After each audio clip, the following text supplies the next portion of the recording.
Bismillahirrahmanirrahim. Assalamualaikum warahmatullahi wabarakatuh. Hai pejuang skripsi dan teman-teman semuanya. Hari ini Ibu bertugas sebagai dosen penguji 1.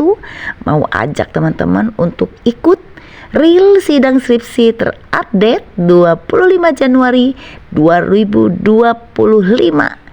Bagaimana pertanyaan yang diberikan oleh dosen penguji dan bagaimana sih jawaban terkeren dari teman kita yang satu ini?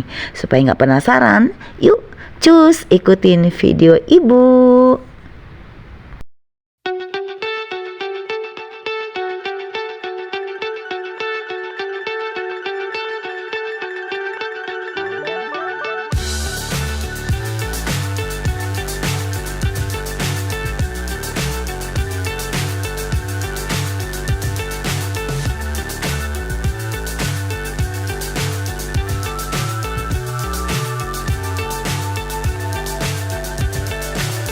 So high I'm hypnotized.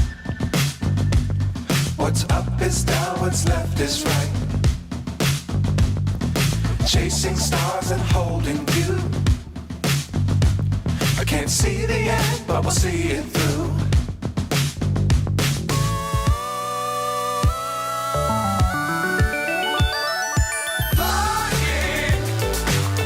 Oke Miftah, kita mulai ya. Pertanyaan Ibu pertama, abstrak itu apa sih? Abstrak. Abstrak itu dari lakukan uji yang sensitif itu dari S1, S2 dan variabelnya. Terdiri dari apa aja intisari itu? Saya ada variabel di sini kerja, aplikasi kerja, dan sampai kerjaan. Iya. Ada koefisien determinasi, korelasi. Ya itu hasil, ya kan? Nah sebelum ke hasil itu di abstrak ada pertama tujuan ya. Tujuan. Poinnya yang kedua apalagi? Metode dan teknik. Baru yang ketiga hasil yang kita ceritakan tadi. Oke. Saya menggunakan metode kuantitatif. Ya, kenapa pakai kuantitatif? Karena metode kuantitatif ini metode digunakan dengan cara mengambil data, terus datanya itu disebar, setelah disebar baru kita dapat hasilnya itu. Itu yang saya dapat di situ.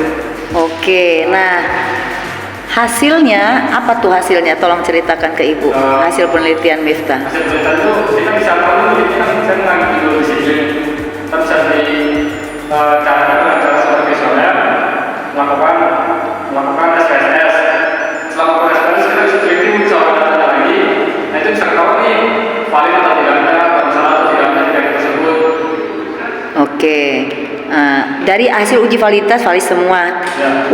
Hasil bisa kita lihat di uji mana Miftah? Hasilnya bisa dilihat di uji validitas Bu.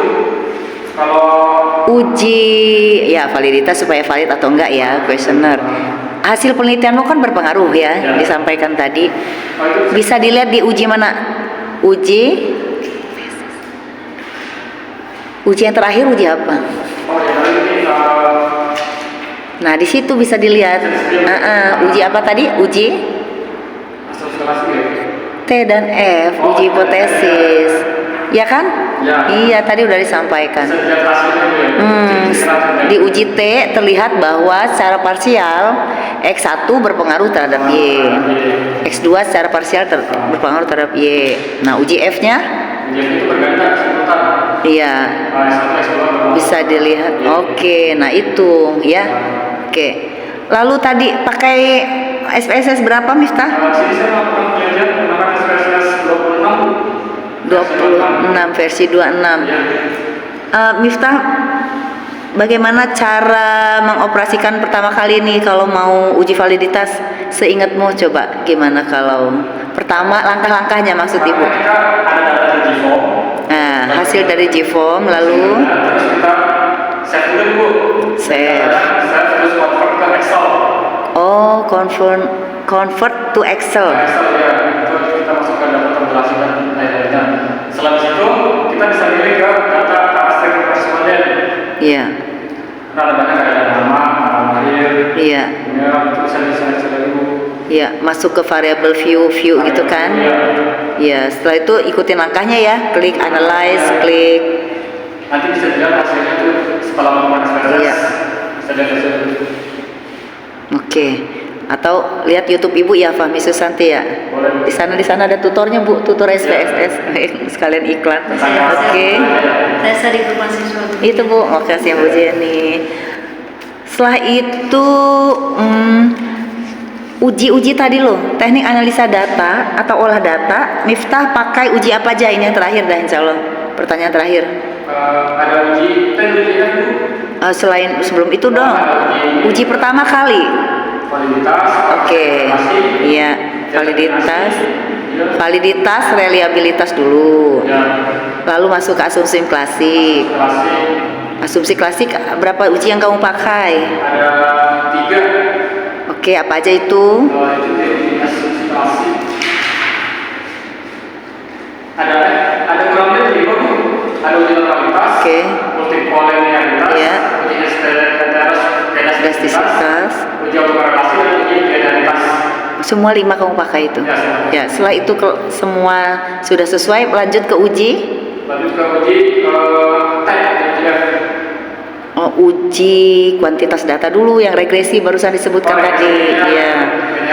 Nah, oke. Setelah itu korelasi. Korelasi koefisien Ya, korelasi pun ada 2 ya, parsial, dan simultan. simultan. Setelah itu koefisien Koefisien determinasi. Setelah itu baru uji uji yang terakhir tadi, iya, T dan F apa namanya itu uji? Hipotesis. Oke. Itu ya, berarti itu ya olah data yang Anda lakukan. biasa keterangan dalam terlalu tersebut. Ya, kalau saran dapat dari mana? Saran itu saya lihat dari kuesioner Bu, di mana di sini kan ada nilai terendahnya tuh. Nilai terendah yang pada yang pertama itu ada di nomor 2 tentang karyawan. Alasan saya mengambil judul ini karena di tempat penelitian saya melihat banyak fenomena yang kurang bagus, terutama dari segi disiplin, motivasi, dan juga kerja karyawannya.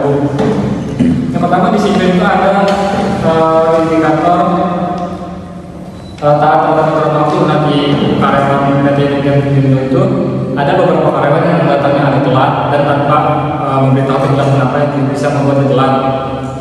Dan juga banyak yang pulang tidak absen dengan alasan absen tidak bisa dan segala macam.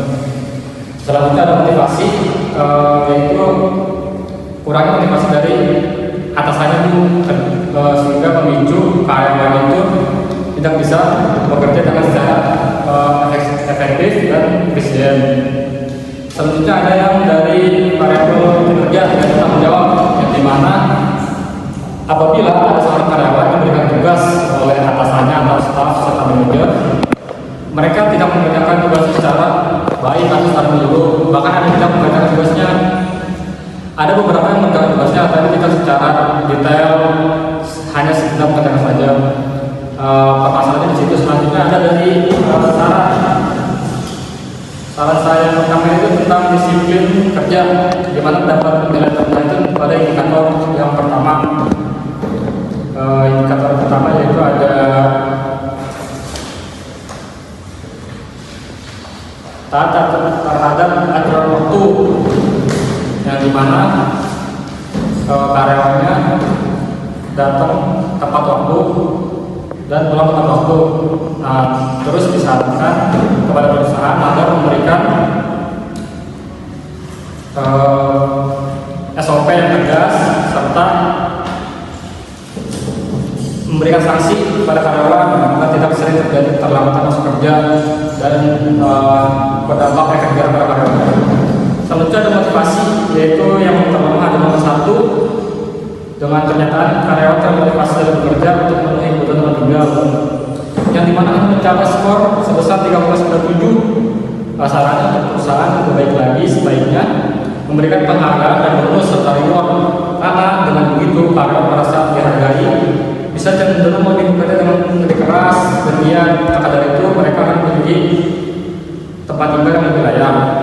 Selanjutnya adalah kinerja karyawan, yang paling lama itu di nomor 4 dengan pernyataan karyawan terus meningkatkan jumlah pekerjaan yang dapat diselesaikan dalam periode tertentu, dan dimana hanya mencapai skornya 3,28. Terus saran dari perusahaannya sebaiknya melakukan tujuan yang jelas serta terukur, karena dengan begitu dapat membantu karyawan bisa lebih fokus dan juga lebih efisien bekerja. Selanjutnya untuk melakukan data itu kita melakukan uji kuesioner dulu. Sebelumnya saya menggunakan data SPSS dan versi 26, di mana saya menyebar data kuesioner kepada karyawan PT Indo. Setelah didapat datanya, Digiformnya bisa kita save dulu, terus kita buka ke Excel. Nah, di mana di situ kita bisa convert ke Excel, lalu kita dapat data tabulasinya. Dengan begitu kita bisa mendapat nilai uji validitas, uji realitas, asumsi klasik, semuanya bisa dapat di SPSS. Kurang lebih seperti itu.